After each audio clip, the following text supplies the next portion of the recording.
Breaking చూస్తున్నాం. తెలంగాణ సచివాలయంలో కాంట్రాక్టర్లు మెరుపు ధర్నా చేశారు. సెకండ్ ఫ్లోర్ లోని ఫైనాన్స్ డిపార్ట్మెంట్ ముందు ఆందోళనకు దిగారు.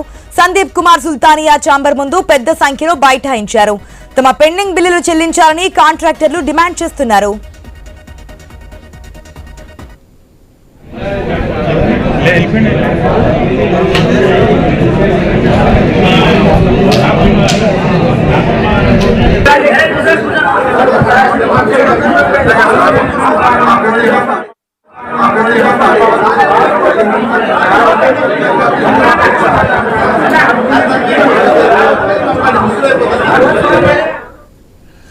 మనం ఐ న్యూస్ స్క్రీన్ లో చూస్తున్నాం ఎక్స్క్లూజివ్ విజువల్స్.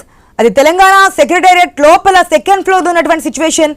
అక్కడికి కాంట్రాక్టర్లు ఒక్కసారిగా మెరుపు ధర్నా చేశారు. మనం చూస్తున్నాం దాదాపుగా 30 నుంచి 50 మంది వరకు ఒక్కసారిగా అక్కడికి రావడం జరిగింది. పోలీసులు వారిస్తున్నప్పటికీ కూడా అక్కడ మెరుపు ధర్నా చేశారు. సందీప్ కుమార్ సుల్తానియా ఛాంబర్ ముందు అయితే బైఠాయించారు, నిరసన తెలుపుతున్నారు. కారణం తమ పెండింగ్ బిల్లులు చెల్లించాలంటూ కూడా డిమాండ్ చేస్తున్నటువంటి సిచ్యువేషన్. అప్డేట్స్ మా ప్రతినిధి స్వామి ద్వారా తెలుసుకుందాం. గుడ్ ఈవినింగ్ స్వామి. ఒక్కసారిగా కార్మికులు పెండింగ్ బిల్లులు చెల్లించాలంటూ కూడా సచివాలయం సెకండ్ ఫ్లోర్ లో మెరుపు ధర్నాకు దిగినట్టు తెలుస్తోంది. డీటెయిల్స్ ఏంటి?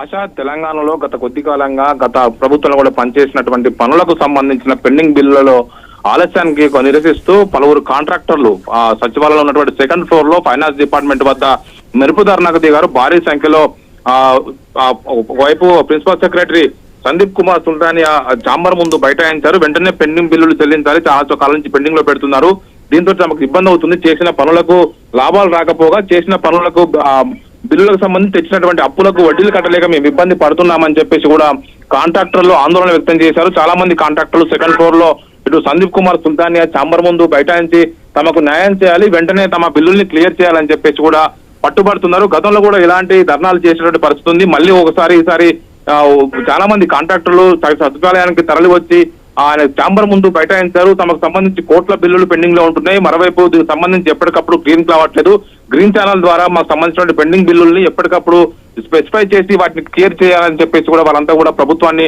డిమాండ్ చేస్తున్నారు. ఒకవైపు ప్రిన్సిపల్ సెక్రటరీ సందీప్ కుమార్ సుల్తానియాకు తమ వినతి పత్రం ఇచ్చే ప్రయత్నం చేశారు. దీంతో సచివాలయం పరిసర ప్రాంతాలు ఒక్కసారిగా ఉద్రిక్త పరిస్థితి నెలకొన్నది. లోపలికి వచ్చినటువంటి కాంట్రాక్టర్లను వైపు కంట్రోల్ చేయడం కోసం తెలంగాణ స్పెషల్ పోలీసులు ఒకవైపు అక్కడ ఉన్నటువంటి వాళ్ళంతా కూడా ఇబ్బంది పడ్డారు. తర్వాత వాళ్ళందరూ కూడా లోపలికి అఫీషియల్ గా వాళ్ళంతా కూడా తీసుకొని రావడంతో కూడా ఒకవైపు ఏం చేయలేని పరిస్థితి నెలకొన్నది. ప్రభుత్వం ఒకవైపు ఈ రోజు వివిధ కార్యక్రమాల్లో నిమగ్నం కావడంతో కూడా వీటిని క్లియర్ చేయాలని చెప్పేసి భావిస్తారు. 100 కోట్ల బిల్లులు పెండింగ్ లో ఉన్నాయి. ఒక్కొక్క పెండింగ్ బిల్లులు క్లియర్ కావడం కోసం దాదాపుగా నెలల సమయం పడుతుంది. తమకు ఆర్థికంగా నష్టపోతున్నాము, చేసిన పనులకు లాభాలు రాకపోగా తెచ్చినటువంటి అప్పులకు వడ్డీలు కట్టలేక మేము ఇబ్బంది పడుతున్నాము. పలువురు కాంట్రాక్టర్లు ఆత్మహత్య చేసుకున్నటువంటి పరిస్థితి తలెత్తుతుంది. గతంలో కొంతమంది కాంట్రాక్టర్లు ఆర్థికంగా కుదేలై ఆత్మహత్య చేసుకున్నారు. మా పరిస్థితులు అలా తయారైందని చెప్పేసి కూడా డిమాండ్ చేస్తూ వాళ్ళందరూ కూడా ఈ రోజు ఒక్కసారిగా ధర్నాకు దిగారు. దీంతో ప్రభుత్వం అలర్ట్ అయింది.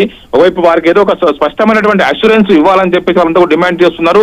ఒకవైపు రాష్ట్ర ఆర్థిక శాఖ మంత్రి డిప్యూటీ సీఎం బట్టి విక్రమార్క నుంచి కావచ్చు, రాష్ట్ర ప్రభుత్వం నుంచి మాకు స్పష్టమైనటువంటి హామీ వస్తేనే మేము విరమిస్తామని చెప్పేసి వారంతా కూడా పట్టుబట్టి కూర్చున్నారు.